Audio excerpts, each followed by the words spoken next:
Okay, I forget which practice day it was today, but we were in shorts. Same, you can get a lot done in shorts, but it's probably don't get as good evaluation from a physical standpoint. But I thought we did some decent things and got a lot of work in. And then tomorrow we'll go back to full pads, and get a little more live period. Friday we'll be back in shorts, and then Saturday will be predominantly a scrimmage. There'll be some individual work and special teams work, but mostly it'll just be a scrimmage and have a full officiating crew and let them play, and that'll get a lot of good evaluating done then.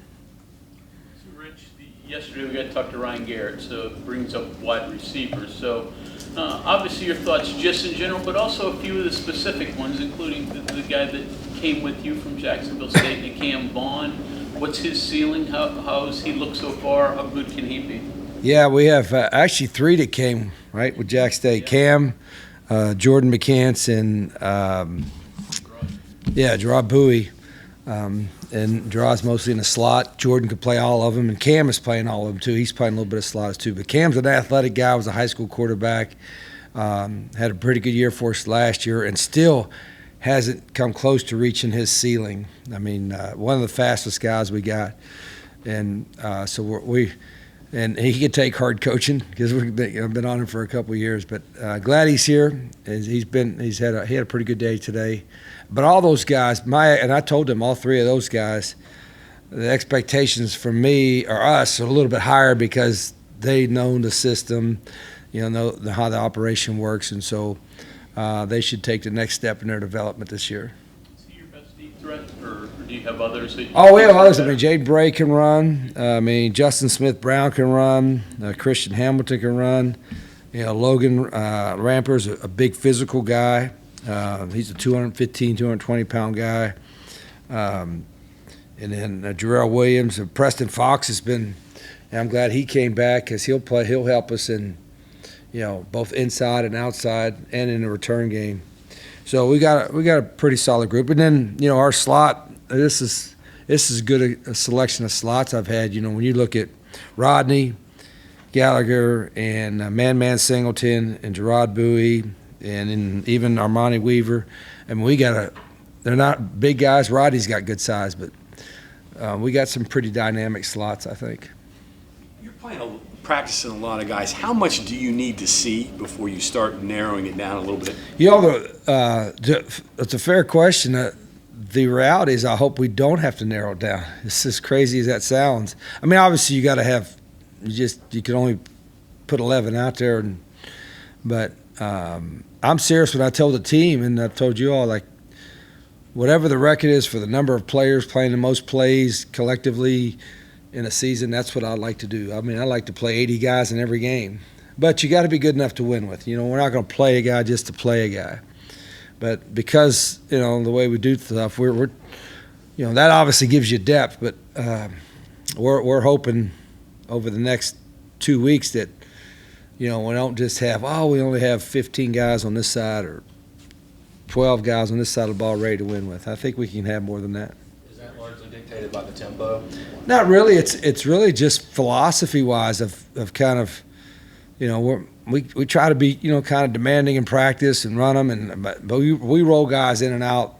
If you haven't seen a practice quite a bit, I mean, we're rolling 4 groups in, and there's, young guys aren't going to be ready, and we're not. It's not a pipe dream. I know we don't have, 40 stars on both sides of the ball, but we're trying to not necessarily to establish depth. We're trying to find as many guys as we can that we can win with. How about operationally? You're working 5 different quarterbacks, and typically number 4, number 5 things get a little awry. Chaotic a little bit. How has it been for all those guys? Yeah, we're people say, well, you got to let the guy go in there and get in a rhythm. Like, I wouldn't put a quarterback in there and have him afraid to make a mistake. He makes one mistake, he comes out. But at the same time, we roll him in and out like every other position. In fact, because we have so many quarterbacks we're going to look at, that's even harder. So Rhett's managing that, and they're getting a lot of reps. And that's not the only reason why we're going to go live with the quarterback some. starting tomorrow. But that's in our mindset is that we got to be able to see, because it's a really good group. I think each one of them's gotten better every day, and they should. I mean, like any other system, not just ours. The more you're in it, and the more reps you take in it, the more comfortable you're going to get, and that's got to happen in the next 2 weeks. When you go live tomorrow, what's I guess maybe the number one thing you want to see out of them?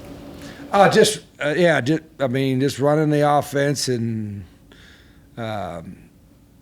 everybody said making a play, but sometimes you're in there and there's a busted assignment or, the quarterback didn't do anything wrong. It's just a bad play call or something, So we put all that into factor and looking at them. But just, sometimes, like I said, when you go live with those guys, and maybe they break a tackle, maybe their ability shows up even more. Like I said, I've learned that in the past, so that's one of the reasons we're doing it. Rich, you, Pat, Brett, all of you working with Travis some too, I guess. Yes. How are you guys handling that? How are you handling that? Yeah. Well, I usually am the loudest guy, So, and then Rhett's personality. I mean, Rhett's really sharp, but he's like the opposite personality of me, which is probably perfect because he's the one that's talking to on the headpiece there. And Pat's kind of quiet, but Pat's also helping me manage the situations on the field. So it's been a pretty good mix so far, but I have a tendency to kind of like jump in the middle of it a whole lot, and Rhett and Pat understand that, and so do the quarterbacks. Like I'll meet, like yesterday, I met much with the whole team, some of the film. And there'll be times I'll run with the whole offense, and then there'll be times I've run with the whole offensive skill. And then just about every day I'll be meeting with quarterbacks at some point during the day. But it's been good. I think because we all have our different personalities. I mean, the way we approach it, I think it makes it easier for us to manage it. Do you see a future or a current coach in Pat? Oh yeah, Pat's got a little bit of experience. He obviously knows a lot of the system, but it's been almost 20 years or so. So there's a lot of stuff in our offense that we weren't doing back then, and some of the stuff we're doing back then we're not doing now. So Pat's still in the process of learning all that, but he's got a good demeanor about him. Him and Rhett both. I mean, like I said, I needed that because I needed a calmer, kind of analytical kind of guy to kind of sit him when I'm screaming at him, because I'm kind of loud, and after I see something, I say something. I don't usually wait till the next day, and sometimes it's good to wait a little bit and tell them something. So, like I said, Rhett is really good about that. He knows the offense in and out, and Pat is learning it very quickly. So, I'm pretty fortunate to have both of them. Colorado's got Devine, who is a star. You don't often see stars that become, dynamic coaches. They probably have other opportunities, et cetera. Pat was a star. Can you see him? Yeah, and I've even heard, Bob, it's funny because I think I heard somewhere that somebody said the guys that were the superstars or whatever have a hard, struggle a little bit being a head coach because everything was like easy for them or whatever. And that's not the case. Those guys are, they earned that kind of status, like Pat and Coach, Deion Sanders, and they earned their status. So I think it's just on the individual. I think, there certainly is a lot of sacrifice from a time standpoint that you make as a coach, and a lot of guys that are great athletes don't have to make that time commitment. They can,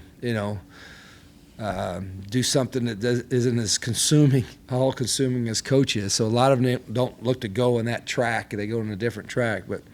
And I talked to Pat about it before, we talked about it. I said, Pat, you want to be a coach, this is it. I mean, go all in, and you're starting all over again, so to speak, and, jump in with both feet, and I know you could help us, but this is a chance for you to kind of jumpstart your career too, and he's been doing that, so it's been really good. You talked about the running backs. You have Noel Devin as well on the coaching staff. How big has he been in that transition with the running backs to try to learn this offense from somebody else who also played in it? Yeah, same thing, Noel. And he's got a great personality. Noel's always, he's excited to be out there. And this is really his first realm. I know he coached a little bit down in Florida and was coaching some, teaching speed. He had some speed camps and doing other stuff down there. But he's a natural football coach. I mean, in recruiting, I could see it in recruiting. His personality and talking to guys that we recruited and all that. He's going to have a great career in coaching, and he's still learning, but he's got everything it takes to be a really good one, I think. A lot of people are doing two-spotting now, and obviously you can't be with both groups when they're going at the same time. How long does it take for you to get through that, and do you look at the tape of the group that you're not with a little bit differently than when we do, that's a good point. When we do the two spots, or what we call back-to-back, a group going here and a group going there, we're trying to look at both. In other words, a lot of coaches are in the middle, and then we don't run this play until after this group runs that play. So they run a play, we look at it, and right away I'm turning our head and I'm looking at that play. So we're kind of trying to get double the reps, and we're able to coach a little bit on the field, but the majority of it we correct on film. But that's like anything. I mean, you can see something out there, but when you go, we film everything. And when you watch the film, you can really get into detail to it. So we've been doing that more so now in this camp than I've ever done it before. And I'm doing it because, one, we got to evaluate so much, but also because it just makes more sense. What you don't get is you don't get the whole field. In other words, you got about 35 yards this way and 35 yards this way. You like to have like an extra 40 yards so you're not everything. You got some more deep balls and stuff like that. But it's allowed us to get a lot of guys a lot of reps. And it requires you more time to watch it, right? So you have to a lot more work as coaches. You got double the amount of film you got to watch. Right. That's the part. That's one part of it. Rich, a history of guys who've come in as recruits as like tweeners, I guess. They could be a slot receiver or a corner. They could be a quarterback or a receiver too. How do you decide? Like, where do you begin and decide what his best avenue is? Yeah, you hope. Yeah, like nowadays, I wouldn't hesitate to play guy both ways if you could do it, but you hope you don't have to. But you just try to get the best athlete you can, and then and I think it's fair to ask which position do they want to play at, because usually you get them there, and that they'll be more excited about that. So we'll always ask the guy, if you're a dual player on both sides, which one do you really want to play? And then we'll give them our honest opinion where we think they can have the most success at. And then if we got to change after we get here, we'll change. But there are, I would think there are, a lot of your best high school players, of course, play both ways, right? Why wouldn't they? And that's a good thing, But and we've got some of those.